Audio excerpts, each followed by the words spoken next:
ونشهد أن سيدنا وسندنا ونبينا وشفيعنا ومولانا ومروانا وملجانا محمدا صلى الله تعالى عليه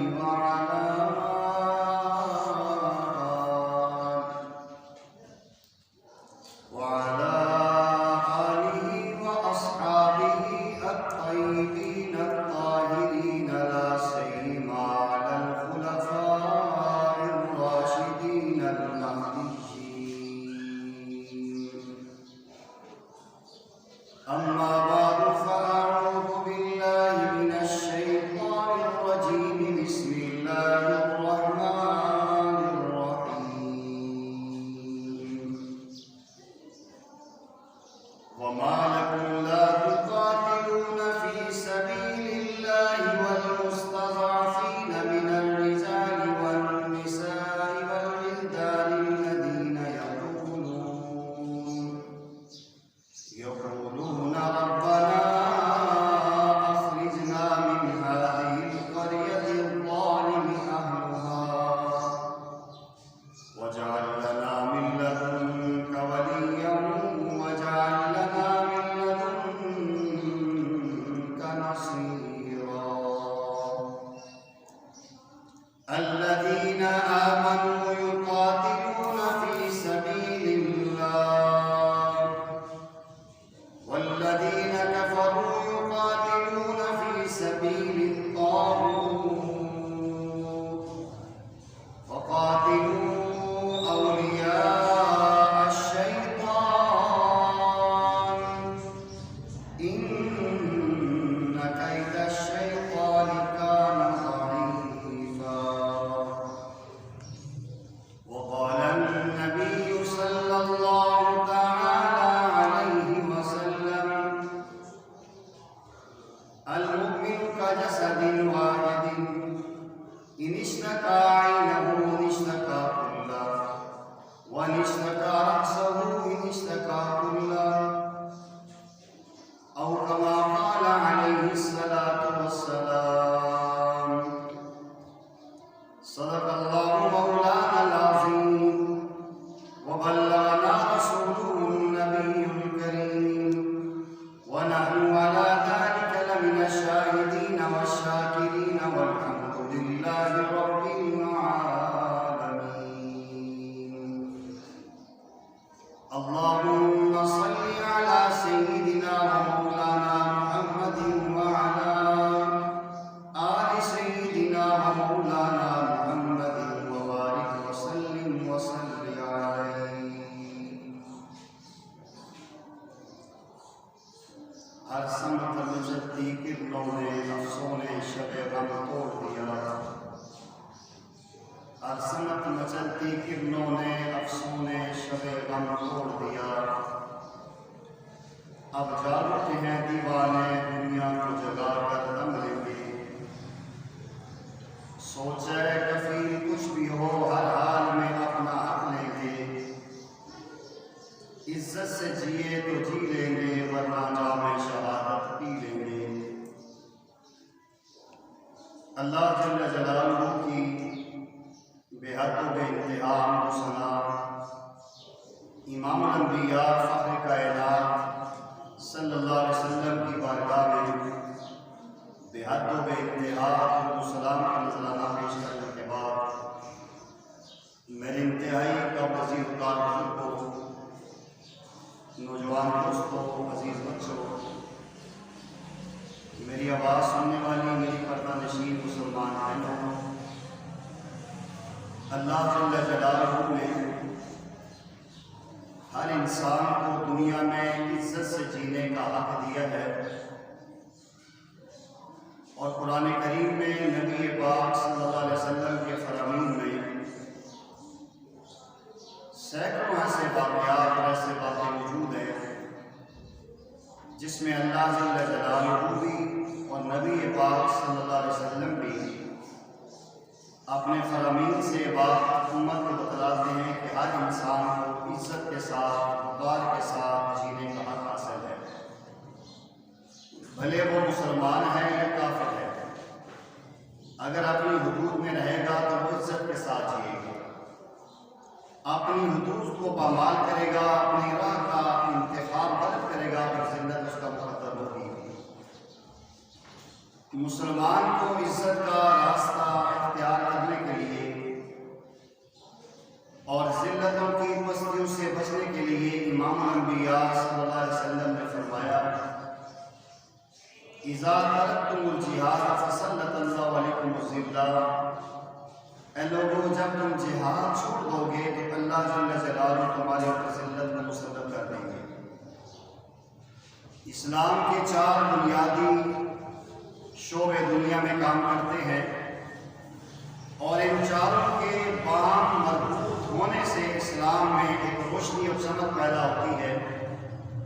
ہر ایک کا اپنا کام ہے، اپنی اس کی بنیاد ہے۔ ایک کو بھی اگر چاروں میں سے مس کیا جائے تو دین کامل صورت میں ہمارے وجود میں نظر نہیں آتا۔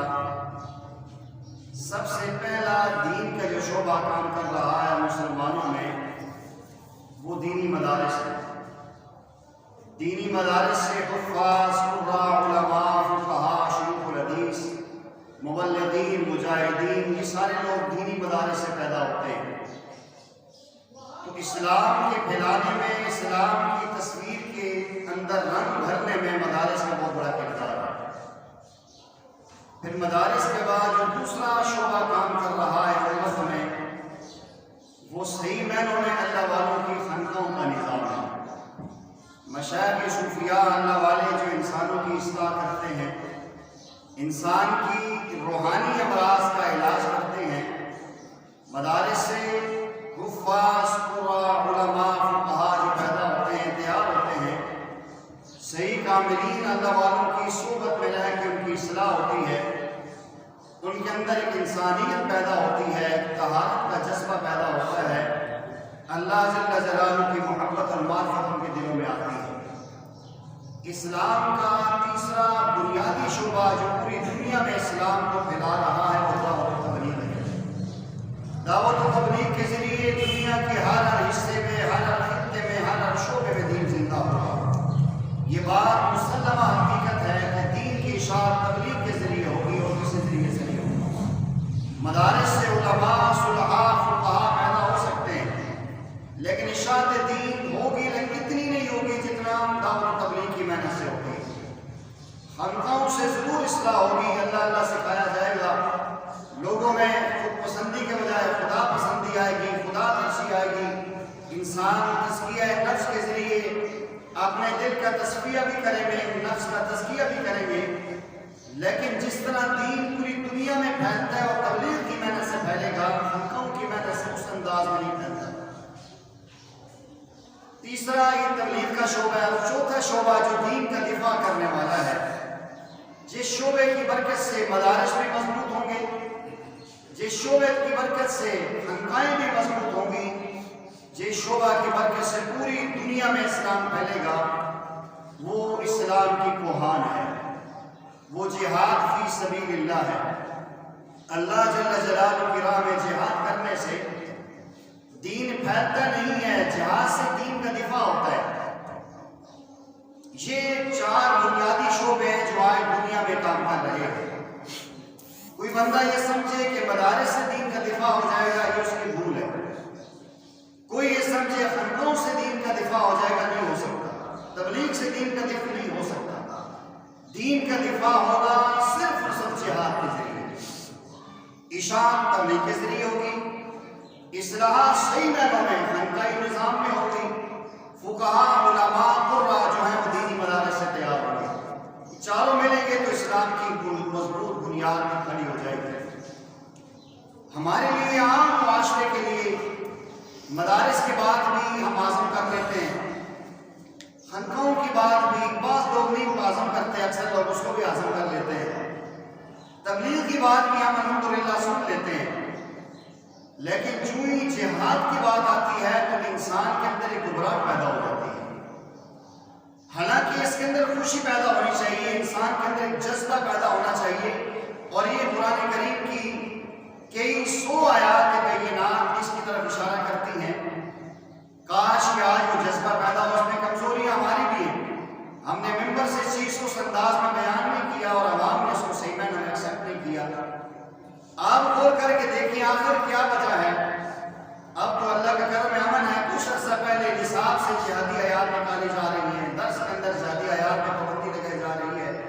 مین وجہ یہ ہے کہ اس کے ذریعے انسان میں ہمت پیدا ہوتی ہے، جرأت پیدا ہوتی ہے اور اسلام کی اشاعت کی دفاع ہوتا ہے۔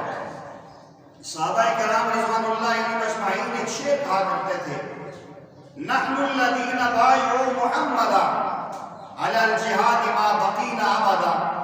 ہم نے محمد کریم صلی اللہ علیہ وسلم کے ہاتھ پہ ہمیشہ کے لیے بیعت کر لی ہے، جب تک نبی علیہ السلام کے ساتھ ہم ہیں تو ہم انشاءاللہ آپ کے ساتھ جہاد کریں گے۔ اچھا، یہ بنیاد ہے ہماری۔ میں اکثر کہتا ہوتا ہوں کہ آپ چلے جائیں آرمی کی جگہوں میں، مختلف جگہوں میں، باتوں میں لکھا ہوتا ہے، وہاں لکھا ہوتا ہے ایمان، تقویٰ، جہاد فی سبیل اللہ۔ یہ ماٹو ہے ہماری آرمی کا بھی، تمام ہمارے اداروں کا۔ ایمان، تقویٰ، جہاد فی سبیل اللہ۔ ایمان ہماری بنیاد ہے، تقویٰ ہماری انتہا ہے، اور جہاد فی سبیل اللہ ہماری عزت ہے، ہمارا وقار ہے۔ آج پوری دنیا میں اگر اسلام کے اوپر جو قدغن لگائی جاتی ہے، اسلام کے چہرے کو مسخ کرنے کی کوشش کی جاتی ہے، اسی بنیاد پہ کہ مدارس کا کچھ نہ کچھ حد تک ہمیں وجود نظر آتا ہے، خانقاہوں کا بھی وجود نظر آتا ہے، تبلیغ کا بھی الحمدللہ بڑا وسیع حلقہ ہے۔ جہاد کا جو ہی نام آتا ہے تو اکثر لوگ گھبرا جاتے ہیں، پتہ نہیں کیا ہونے لگا ہے۔ میں نے آپ حضرات کے سامنے پارہ نمبر 5 سورہ نساء آیت نمبر 75 اور 76 کی تلاوت کی ہے، اور آج کے حالات پہ آپ یقین کریں، اگر آپ غور سے سنیں گے تو یہ یوں محسوس ہوگا کہ یہ 2023 کے لیے آیات اتری ہیں۔ ان آیات کا پس منظر میں آپ کے سامنے عرض کرتا ہوں۔ نبی کریم صلی اللہ علیہ وسلم مکہ پاک میں محنت کر رہے ہیں، صحابہ کرام میں ایمان کی محنت ہو رہی ہے، شخصیت سازی ہو رہی ہے، افراد تیار کیے جا رہے ہیں، کفار کی طرف سے آگے سے ریئیکشن کی صورت میں صحابہ کو مارا جاتا ہے، تپتے ہوئے انگاروں پہ لٹایا جاتا ہے، سخت چٹانیں سینے پر رکھی جاتی ہیں، چٹائیوں میں بند کر کے دھواں دے کے مارا جاتا ہے۔ میں صرف ایک وجہ ہے کہ صحابہ کرام پیارے آقا کریم علیہ السلام کا دامن چھوڑ دیں اور نبی علیہ السلام کے دین پر ایمان نہ لائیں۔ اسلام وہ شجر نہیں جس نے پانی سے غذا پائی، دیا خون صحابہ نے تو اس میں بہا رہا۔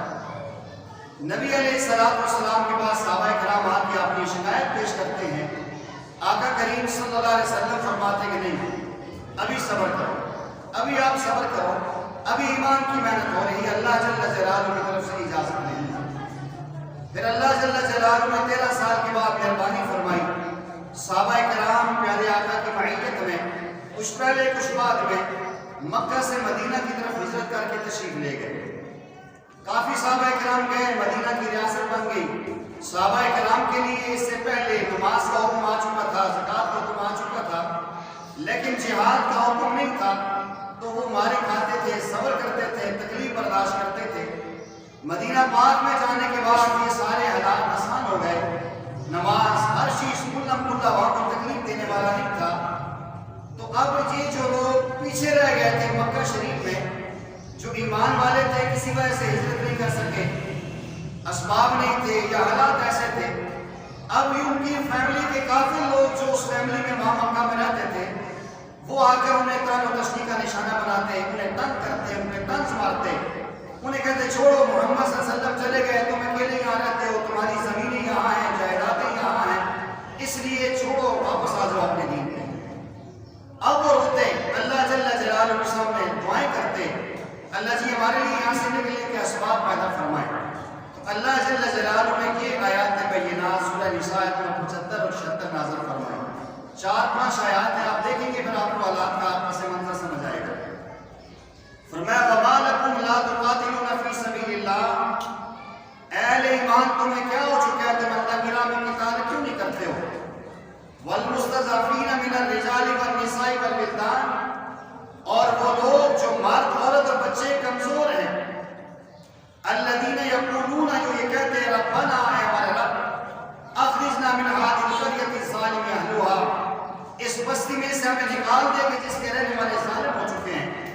وَجَعَلْ لَنَا مِن لَّدُنكَ وَلِيًّا، اے اللہ اپنے جناب سے تو ہمارے لیے کوئی دوست پیدا فرما۔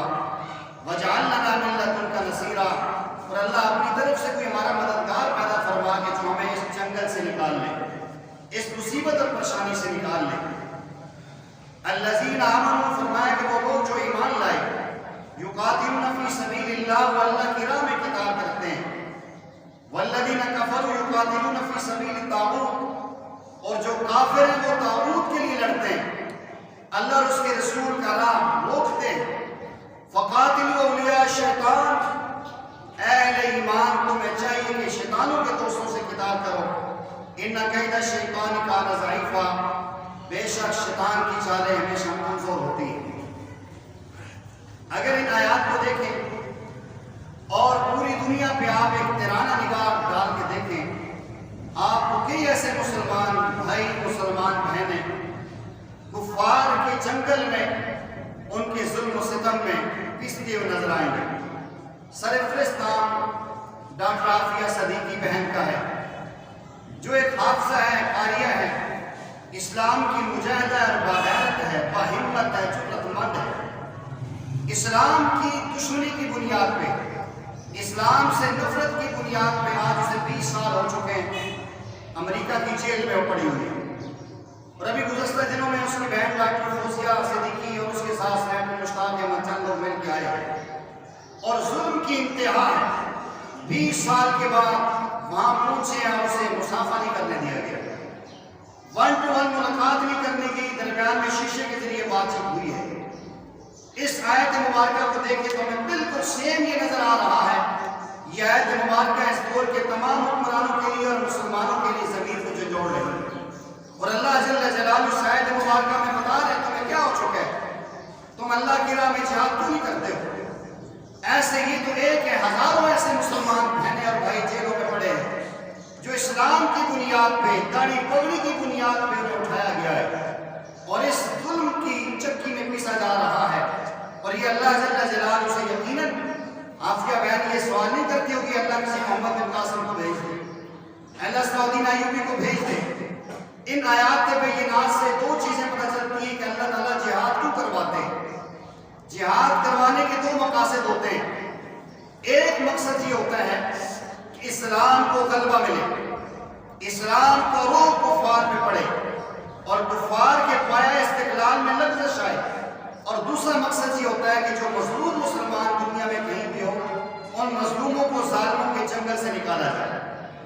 آج جہاد نہ ہونے کی وجہ سے حالات اس طرح آ چکے ہیں، دنیا کی تاریخ میں ایسا نہیں ہوا کہ اس کا کیس کیا ہے کہ اس نے وہاں افغانستان میں امریکہ کے چند فوجیوں پر تلاشن اٹھائی ہے، ان پہ حملہ کیا، بس 86 سال اسے سزا دی گئی ہے۔ بات تو دکھ کی ہے، لیکن اب کیا کریں، یہاں رمن ڈوس آیا، اس نے آ کر ہمارے مسلمان بچوں پر گاڑی چڑھا دی، 2 بے گناہ بچے مار دیے گئے، اسے عزت کے ساتھ رخصت کر کے بھیج دیا گیا۔ اگر یہاں ایمان ہوتا، تقویٰ ہوتا، جہاد فی سبیل اللہ کی برکات ہوتی، آج ان کے بندے کو پکڑ کے 86 سال کی سزا دی جاتی۔ 86 سال دور کی بات ہے، ایک ایسی لڑکی جس نے نبی پاک صلی اللہ علیہ وسلم کی گستاخی کی تھی، چند دن اسے جیل میں رکھا تو سب کے جو نا عجیب تلطلی مچ گئی، اور پورے کیا گورنر اور کیا ذمہ دار لوگ جو ہے کہ وہ ان کے راتوں کی نیندیں اڑ گئی کہ ہمارے باپ کی بہن چلی گئی۔ آج ہی وجہ کہ اسلام کی اس رخ سے ہمارا چہرہ ہٹا تو اللہ جل جلالہ نے ذلت الخواری ہمارا مقدر بنا دیا کہ مسلمان بھائیوں کی بہن کافروں کی جنگل میں پکڑی ہوئی۔ آپ ذرا سوچنا میری بہنوں جو سن رہی ہو، اور آپ میرے مسلمان بھائی دل پہ ہاتھ رکھ کے، میری اور آپ کی بہنوں، میری اور آپ کی بیٹیوں یوں کفار کے سامنے، اور ان کے سامنے کے دندان ٹوٹ چکے ہیں، ان پہ حملہ ہوا ہے، ان کے سر پہ پیر مارے جیسے ان کی یاداشت جا چکی ہے کتنا، اور اس حالت میں بھی جیل کے لباس کے اندر اوپر سے سکاف کیا ہوا، ایسی ضرورت انہیں صرف اس سکاف سے، اس بھوکے سے تکلیف ہے۔ آج یہ ہمارے لیے لمحہ فکریہ اور یہ آیات ہمیں دعوت دینے کے لیے کہ آپ کہاں جا رہے ہیں۔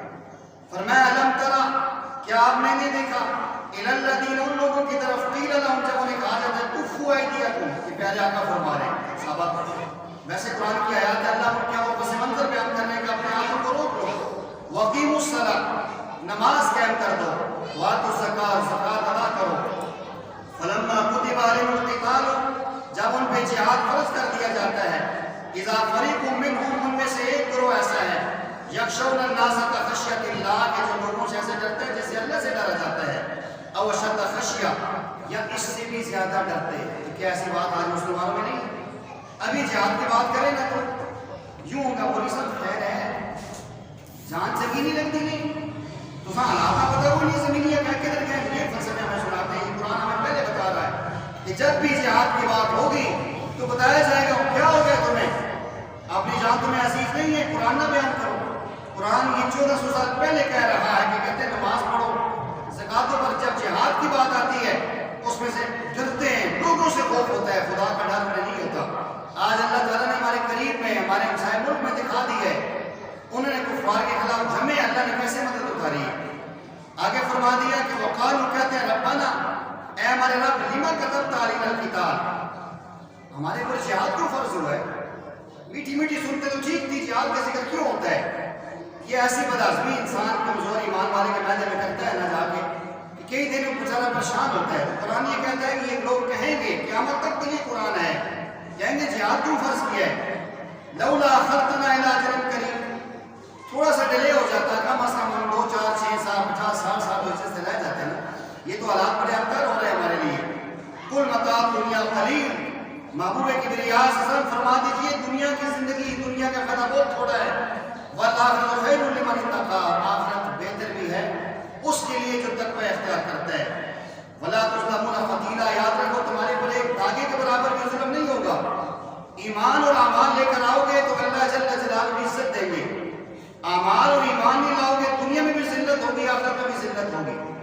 اور اگلی آیت میں اللہ نے یہ واضح کر دیا کہ جو آج لوگ ڈرتے ہیں نا، آج یقین جانے کے لوگ جیل کے نام سے ڈرتے ہیں، قید کے نام سے ڈرتے ہیں، گرفتاری کے نام سے ڈرتے ہیں. وہ خدا کے بندوں کیا جیلوں میں نہیں جائیں گے، گرفتاریاں نہیں ہوں گی، یا کوئی آپ کے کلمہ حق بلند کرنے سے کوئی اگر آپ کے ساتھ نہیں دے گا تو ایک دن تو موت آنی آنی ہے نا.